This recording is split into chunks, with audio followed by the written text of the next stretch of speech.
How's it going, Nate? Hey, perfect timing. It's just cooling off. Nice. Here we go. Let's see how we did. Yeah, there might be 200 ounces there. 191.47. Hell yeah!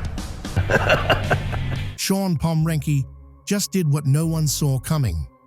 With his brand new custom-built mega dredge, Leviathan, he's pulled off one of the biggest hauls in recent Bering Sea Gold history.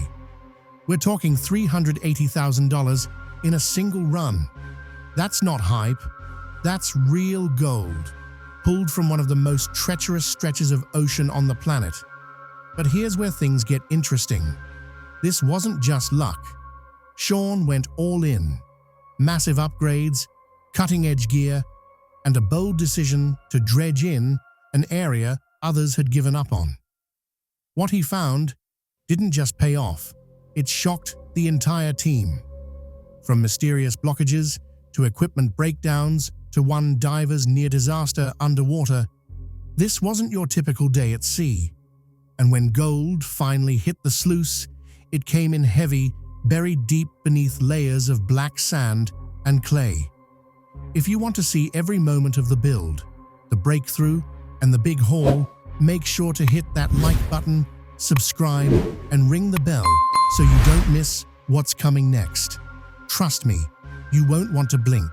Just imagine the Bering Sea, cold, relentless, ancient, a place that doesn't care about your dreams, your legacy, or your million-dollar investments. It's a sea that's taken more than it's given. But this time, it was about to give up something it had hidden for centuries. It began on an ordinary morning. The water was eerily calm, a glassy gray sheet stretching into the horizon, broken only by the low hum of machinery aboard Shawn Pomrenke's newest weapon, Leviathan. There was nothing special about that moment, nothing to suggest the history they were about to scrape loose from the bottom of the world. The crew was in rhythm, gloves slick with salt water, their voices low under the mechanical clatter. The suction arm was fully deployed, diving deep into the gravel bed below. They'd done this 100 times before. Gravel in, slurry up, tray sifted, maybe a few flakes of gold if the sea felt generous. But then, something shifted. The first warning was a sound, a groan, deep, unnatural, not from the ship, but from beneath it. Then, in a blink, the suction arm jerked violently, sending a tremor through the entire deck. Tools clattered, a coffee mug spilled. One of the newer crew members stumbled to the railing, gripping it tight. "Guys, it's pulling us down," someone shouted. Red lights flared on the control panel. Alarms blared, short, angry bursts. The winch line went taut, vibrating with tension as if something below was dragging back. Shawn was there in seconds, eyes scanning the live sonar feed. The dredge camera showed swirling sediment, a black cloud with no shape, no visibility, but the suction readings didn't lie. They'd latched onto something, and it wasn't letting go. "This ain't a normal haul," Shawn muttered. "This feels heavy." But it wasn't just the weight, it was resistance. The kind of pressure that suggested mass, not loose gravel or rock, but form, edges, boundaries, structure. The ocean had swallowed something, and now Leviathan was disturbing its sleep. "Shut it down," the supervisor barked. "Kill the feed." But Leviathan didn't care. The arm kept shaking, pumps strained. The dredge groaned like it was alive. Something was coming up. Now here's what most people don't know. Leviathan wasn't just another dredge. It was Shawn Pomrenke's moonshot, a beast forged from frustration and obsession. After years of dealing with rusted-out systems, outdated gear, and watching gold slip through his fingers like seawater, he finally had enough. He dumped over $1.2 million into this machine. And it wasn't just about gold anymore, It was about proving that Gnome still held secrets, that he could build something that would change the game. Leviathan was engineered for one thing: penetration. Where other dredges skimmed the surface, Leviathan dug deeper, reinforced claws, triple-layered suction, AI-assisted sonar mapping that could track mineral densities like a bloodhound. And most importantly, it could excavate structures, not just sediment. "This isn't a dredge," Shawn had said during the launch. "It's a war machine for the ocean floor." The crew had called it the gamble, because if it failed, he'd be ruined. But Leviathan wasn't failing. It was choking. The intake systems wheezed as a dense black mass surged into the tray. The sound changed. Gone was the soft clatter of wet gravel. What hit the sorting bed was solid, dense, and wrong. Everyone gathered around. Cameras rolled. The tray was filled with something compacted, almost like tar-infused concrete. Sticky, heavy, shot through with strange veins of deep red mineral that shimmered like blood under the floodlights. One crew member reached in and pulled out a rock, but it wasn't just a rock. It was rounded, smoothed unnaturally, as if turned by hands, not water. His glove traced faint lines etched into the surface. These look carved," he said, almost in a whisper. Another stone followed, this one flat, almost tile-like, but with jagged edges and a coppery sheen. Then someone gasped. Buried beneath the mass, half covered in grit, was a glint of metal. Not fresh, not modern. A dull gold hue, aged and pitted. Shawn stepped in. He reached down and lifted it carefully. It was disc-shaped, no bigger than a palm, but dense, almost ceremonial in weight. Its surface was etched with symmetrical glyphs, not letters, not numbers, just patterns, organized, intentional, not natural, not random, and definitely not from Gnome. "Where the hell is this from?" someone asked. "This isn't even Alaskan." Silence. The wind picked up. The deck swayed. The tray kept oozing more of the strange black mass, and the machine still hadn't cleared the obstruction below. Shawn just stood there, staring at the artifact in his hand. His jaw tightened. His eyes locked on something distant, something not in the ocean, but in his memory. "We might have just found something," he said quietly. "Something older than this country." No one spoke. They didn't have to.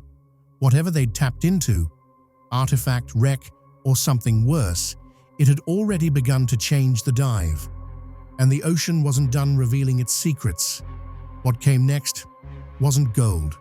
Not yet. The diver was already suiting up when Leviathan's intake finally loosened. There was a hum in the air, nervous, electric. A hush fell over the crew as he slid off the side, bubbles trailing up like whispers. He carried more than cameras this time. Strapped to his wrist was a ground-penetrating sonar array, modified for underwater sediment scans. The currents were weak, almost cooperative, as if the sea itself wanted to see what they were disturbing. 30 feet down, then 40. The light dimmed, and then contact. The device pinged back an image, a faint silhouette at first, but growing more defined with every pass. It wasn't random.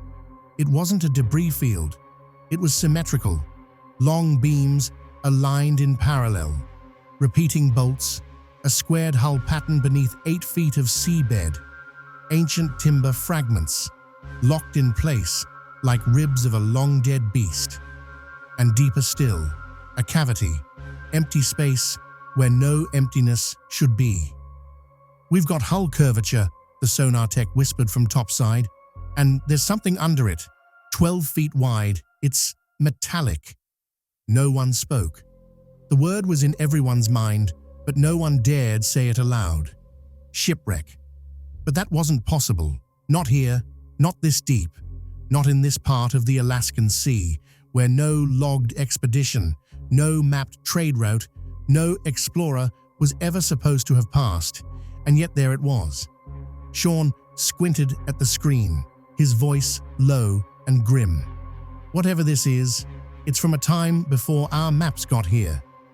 The diver surfaced slowly, holding in one hand a chunk of timber capped with blackened iron. His glove trembled slightly. Embedded in the rot was a nail, square, hand-forged. Unlike anything modern, it was real. And now, the sea was letting go. Suddenly, gold began appearing. Not just flakes drifting in the slurry, but solid fragments, smoothed and heavy. Leviathan's tray overflowed, chunks the size of fingers. Weigh-in crossed $30,000 in just 4 hours. The crew whooped and cheered. One even danced. But not Shawn. He stared at what else was coming up. Not the gold, but the objects beside it. There were coins, not US Mint, not Canadian, and certainly not modern. The first was thick and square-edged, almost crude, no ridges. One side showed a carved ship with high sails. The other, a circle, no, a serpent, swallowing its own tail. "This is old," someone murmured. "Older than colonial." An archaeologist on board, someone brought in for legal verification, examined the coin and went pale. "These are 15th century at least," she said, barely audible, "possibly Spanish, but I've never seen these markings before." She flipped it over again, brushing sand from its surface. But how? Spain never came this far north. No one did. And that was the problem, because if Spanish-era coins, or something resembling them, were turning up here, at the bottom of the Bering Sea, buried with gold and shipwrecked timber, then everything they knew about this coastline's history was wrong. Shawn turned the coin in his hand. It felt heavier than it should, not in weight, but in meaning. The way it pulsed in his fingers, like it had waited for centuries to be touched again. And that's when the storm rolled in. Out of nowhere, as if conjured, clouds gathered fast overhead. The waves picked up. Static hit the radios. One of the old crewmen muttered something under his breath. A name. The shimmering ship. They all turned to him. He was from Nome, born and raised, son of a fisherman who never came back from these waters. He told the story quietly, like he wasn't even speaking to them, but just remembering aloud. Long ago, before steel ships, the Inupiat elders spoke of a glowing vessel that arrived in the night. Not made of wood, but gold. It hovered above the water, its lights flickering like fireflies. They said it came from the stars, or from beneath the sea itself. But it never surfaced again. Some say it crashed. Others say it was dragged under, cursed for stealing something sacred from the ocean. "The water here is alive," the man said. "When men take too much, the sea remembers." Nobody laughed. Not this time, because he wasn't the only one who'd heard the stories. Over the years, multiple dredges in that region had sunk under unclear circumstances, machines failing without explanation, GPS readings vanishing, divers who never resurfaced. Insurance reports blamed storms, operator error, mechanical failure. But the whispers always said otherwise. There was a reason no one dredged too deep near the mouth of Snake River, a reason even seasoned captains would circle wide. And now, Shawn Pomrenke was clawing through it all with a machine strong enough to tear into the places no one was meant to go. His father had warned him once, when he was just a teenager, standing on the docks with salt in his eyes and gold in his veins. Some gold isn't meant to be taken. Now those words echoed louder than the waves around him, because with every pass of the dredge arm, Leviathan brought up more than gold. More coins, more timber, more questions. The sonar began to degrade. Pings returned blurry. Depth readings flickered, and then nothing. The screen went black. The system scrambled, flickering between diagnostics, error messages, and full crash cycles. GPS spun. Compass locked. Something was interfering. But it wasn't electromagnetic. It wasn't geological. It felt intelligent.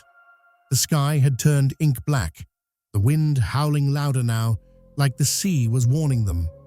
But Shawn wasn't pulling out, because somewhere below, hidden in that metallic cavity beneath a 500-year-old wreck, something else was waiting. And Leviathan was still hungry. Something had awakened, and it didn't want them there. That's when systems began to fail. The chaos on board had reached a breaking point. A crucial pressure sensor deep within the Dredge's hydraulic system was found manually unplugged. It wasn't an accident. Someone had deliberately disabled it. Then came the discovery that the backup fuel tanks were contaminated. Water mixed in with diesel. Engines sputtered unpredictably, alarms blared, and tension cracked like lightning in the freezing air. Shawn's mind raced. Was this mechanical failure, bad luck, or sabotage? His old rival's crew had been spotted just offshore mere hours before the system began to fail. Suspicions spread like wildfire. Crew members whispered in hushed tones, glancing over their shoulders, their nerves frayed. Arguments broke out over every minor misstep. Accusations flew fast and fierce. "This gold's driving us mad," one weary deckhand muttered as he wiped grime from his brow. Others nodded, faces pale and drawn. But what if it wasn't a rival's hand at play? What if the curse, the ancient legends of these waters, were real? Every system failure, every unexplained malfunction seemed to confirm that some unseen force was working against them. The atmosphere thickened, paranoia infecting every conversation. Shawn couldn't afford distractions, but he could see the crew unraveling. Was the gold itself poisoning minds, or was something darker lurking beneath the waves, watching their every move? The line between superstition and reality blurred with every mechanical hiccup, and the tension aboard the Leviathan was nearly unbearable. Despite the chaos, the haul kept coming. Over 3 intense days, the Dredge delivered a staggering $382,000 worth of pure gold. Chunks gleamed like the sun breaking through Arctic clouds, promising a fortune beyond all expectations. But the real prize wasn't just the bullion.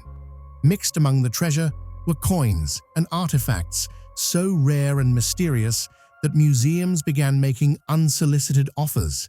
Historians on board examined them closely, their eyes widening in disbelief. Some of these could be proof of pre-Columbian contact, one expert whispered reverently. The markings, the craftsmanship, it was unlike anything previously found this far north. The haul included more than gold and coins. Old bones surfaced, bleached and fragile, alongside rusted weapon hilts and hand-carved ivory icons. This was not merely a sunken cargo hold, it was a burial site, a silent graveyard beneath the waves. Each discovery deepened the mystery. Whose lives had ended here, and why?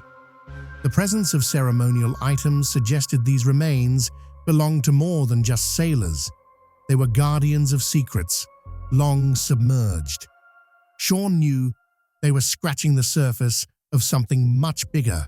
What lay beneath the sediment was not just lost wealth, but a hidden chapter of history, buried beneath centuries of cold water and silence. The Leviathan was pulling more than gold from the depths. It was dredging up stories that had never been told. Then came the breakthrough.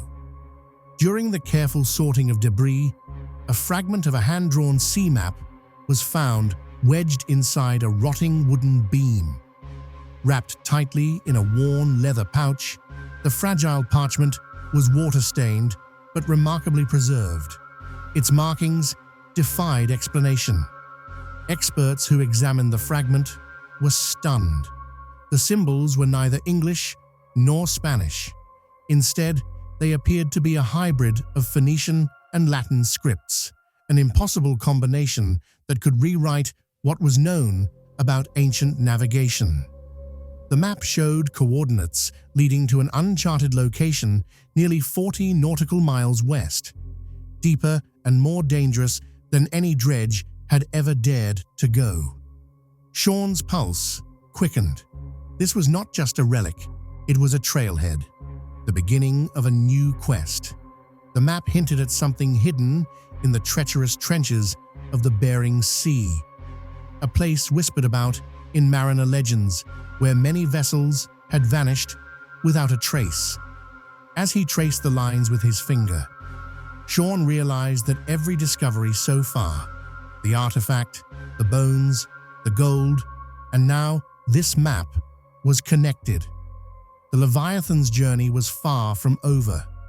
The real challenge was only just beginning, and the sea was ready to test every ounce of their resolve. The morning air was thick with tension as the crew readied themselves for another descent to the wreck site. Dark clouds gathered on the horizon, and the wind began to howl like a warning. The Leviathan's steel frame creaked under the growing storm, but the team pressed on. Then, without warning, the sea unleashed its fury. A rogue wave rose from nowhere, crashing against the dredge with a force that shook the entire vessel. The crane, vital to their operation, snapped sharply, sending metal twisting and groaning. The claw arm, engineered to rip through rock and sediment, bent like soft plastic, useless in the turbulent chaos. Inside the control room, chaos erupted. Radios sputtered to silence. Backup lights flickered and died. The screens that once displayed vital sonar readings blinked out, plunging them into total darkness for a nerve-wracking 12 minutes. When the systems finally rebooted, the sonar returned a ghostly image, nothing but static where the wreck had been mapped. The crew exchanged worried glances. "It's gone," whispered one.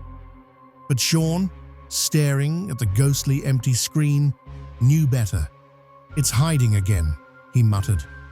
The sea had reclaimed its secret, slipping away beneath layers of sediment and shadows, challenging them to return stronger. The artifacts they had pulled up painted a picture far more complex than a sunken treasure trove. This was not merely a cargo ship loaded with gold or trade goods. The items hinted at a secret purpose, a forgotten mission lost to the waves of time. Among the relics was an icon bearing a faded seal. It resembled the emblem of the Knights of Christ, the Portuguese successor to the legendary Knights Templar. Scholars on board whispered theories of secret orders and explorers reaching the Americas centuries before Columbus ever set sail. Could this vessel have been part of that hidden chapter? The vault-shaped cavity detected beneath the sea floor might not have been designed for gold at all. Instead, it could have housed scrolls, ancient maps, or sacred relics, objects intended to be concealed from the world. The implications were staggering.